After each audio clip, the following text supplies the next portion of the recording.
Өміріңді ажал келуден бұрын ғанибет біліп пайдаланып қал дейді. Өмір ол да үлкен нығмет, үлкен денсаулық болды. Өлім хақ. Бәріміз Алланың құзырына қайтамыз. Ешкім бұл өмірде мәңгілік емес. Бізге айтады ғой, енді сендер өлімді айта бересіңдер, өлімді айта береміз. Себебі неге? Себебі ол ақиқат. Ақиқаттан қашқан адам жетіспейді. Ақиқатты мойындамаған адам құриды. Ақиқатты мойындау керек. Ақиқатқа тіке қарау керек. Ауруын жасырған өледі. Ауруын жасырған адам емделмейді, өледі ол. Неге барады? Ауру асқынады. Сондықтан ақиқатқа тіке қарап мойындаған адам, ол ақиқатқа дайындалады. Ертең маған ажал келеді. Ертең мен Алланың құзырына қайтам. Мәңгілік өмір басталады. Мен мына өмірде не істедім? Қандай дайындық жасадым? Ол мәңгілік өмірде азық болатындай мен не жасап жүрмін мына өмірде? Деген сұрақтар ол адамды мазалай бастайды.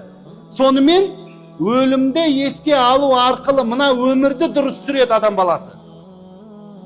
Сондықтан пайғамбарымыз саллаллаху алейхи уассалам Акфиру мин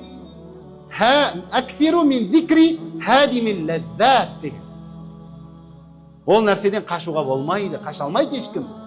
Одан қашқан пирғауын ол да кетті бұл өмірден. Оған да ажал жетті.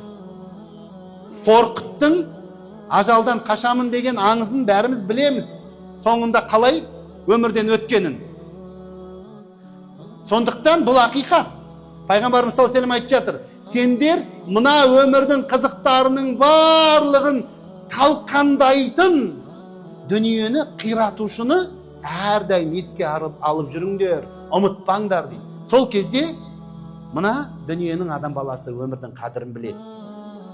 Егер әрдайым Алланың құзырына мен қайтамын деп әр күні есінде жүретін болса, онда соған дайындықты қамдайды, намазын түгелдейді, мінезін дұрыстайды, ешкімнің ала жібін аттамайды, ешкімге зұлымдық жасамайды. Себебі ертең мен қайтам, алдынан шығады оның барлығы. Ол кезде жай ғана мына өмірдегідей мен былай құтылып кете алмаймын, заңнан қашып кеткен адамдар секілді мен қашып кете алмаймын. Ол жерде абсолюттік ақиқат, абсолюттік әділдік орын алады. Ешкімнің ақысы желінбейді деп ол қабылдайды да, бұл өмірде ешқандай артық қадамға немесе артық шариғаттың шеңберінен шығып кететін әрекетке бармайды. Мәселе сода. Пайғамбарымыз саллаллаху алейхи ва саллям сол үшін айтып жатыр.